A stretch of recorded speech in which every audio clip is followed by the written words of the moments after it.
So remember my question. My question was, why don't you talk to me? So I'm going to read just a little bit of James, and I want to see if you can hear the answer. So James chapter 1, it starts out as, "Count it pure joy when you encounter trials of various kinds, for the testing of your faith produces steadfastness. And let that steadfastness have its full effect in you, that you may be perfect and complete, lacking nothing.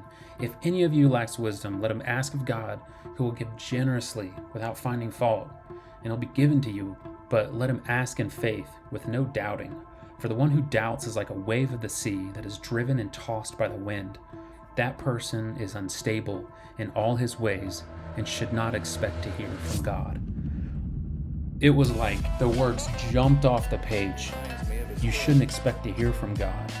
And so at this point, I was staring at my Bible, and God just started speaking to me again.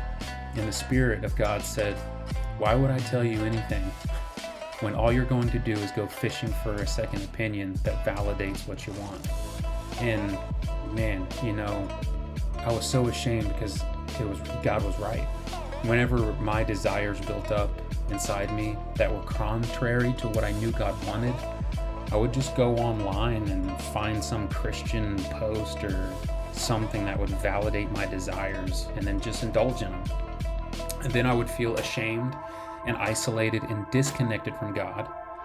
And then ultimately just suffer severe cognitive dissonance between what I was trying to convince myself was the truth versus what I knew deep down was true.